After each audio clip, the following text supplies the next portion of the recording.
بالعلم بل بالأدب تنال أعلى الرتب فعش. اللہ تعالیٰ نے شیطان کو کہا تھا کہ آدم علیہ السلام کو سجدہ کرو.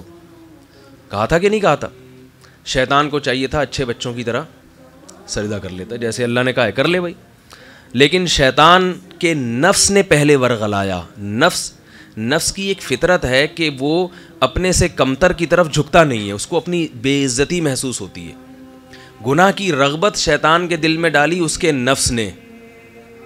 اس کو عقل سے سوچنا چاہیے تھا کہ میرا نفس مجھے غلط بات کا حکم دے رہا ہے، اس لیے کہ میں آدم کو سجدہ جو کر رہا ہوں، اگر مان لیا جائے کہ یہ مجھ سے کمتر بھی ہیں، فرض کر لو، لیکن حکم دینے والا تو بہرحال مجھ سے برتر ہے نا.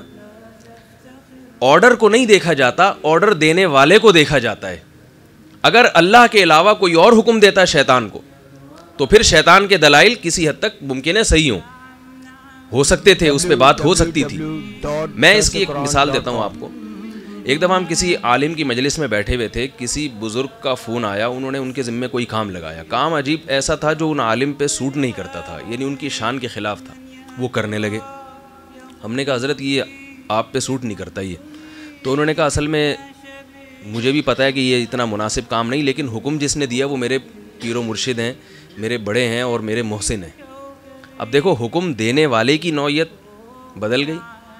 آپ کو اگر چلتے پھرتے کوئی بھی شخص کہہ دے کہ جاؤ پانی پلاؤ وہاں سے، یہ آپ بولیں گے خود اٹھ کے پی لے بھائی، مجھے کیوں کہہ رہے، خود اٹھ کے پی لے. آپ ہوٹل میں کہیں کھانا کھا رہے ہیں، آپ سے کسی نے کہا سر ذرا کولڈ ڈرنک لا دیں گے آپ مجھے، 2 پیپسی لا دیں گے، آپ کو غصہ آئے گا نا؟ بالکل بجائے بھائی، جیسے تو یہاں بیٹھا ہے کھانا کھانے کے لیے، میں بھی بیٹھا ہوں.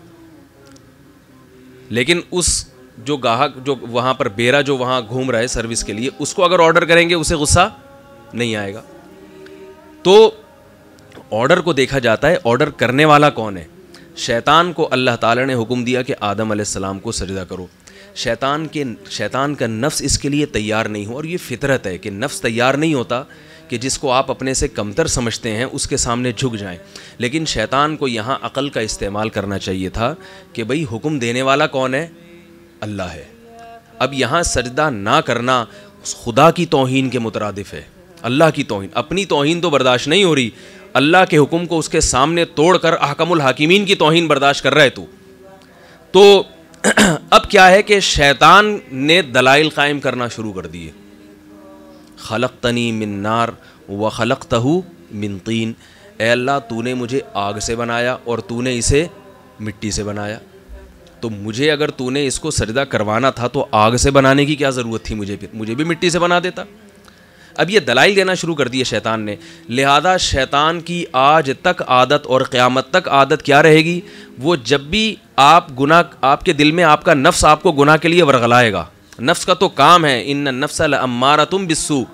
سورہ یوسف میں ہے نا کہ یوسف علیہ السلام جب عزیز مصر کی اس بیوی نے یوسف علیہ السلام کو زنا کی دعوت دی، کمرہ بند کر کے یوسف علیہ السلام بچ نکلے، تو یوسف علیہ السلام بعد میں کیا کہہ رہے ہیں؟ ان النفس لامارۃ بالسوء. یہ میرے نفس کا کمال نہیں ہے کہ میں بچ گیا، نفس کا تو کام ہی برائی کی دعوت دینا ہے. ایک جوان مرد ہو، ایک جوان عورت اس کو بند کمرے میں دعوت دے. اسی وجہ سے قرآن مجید کے الفاظ ہیں وَلَقَدْ هَمَّتْ بِهِ وَهَمَّ بِهَا.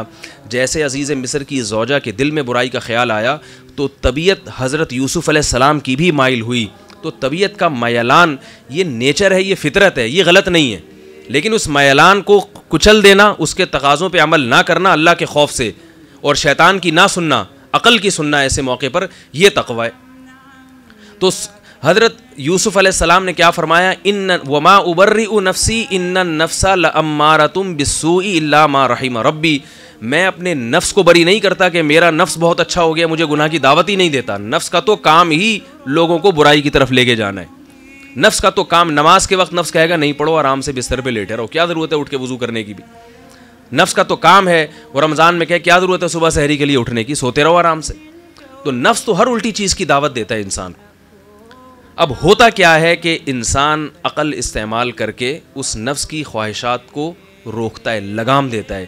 بھئی یہ خواہش پوری کر لو، یہ والی رہنے دو. بعض جائز خواہشات بھی ہوتی ہیں وہ پوری کر لیتا ہے.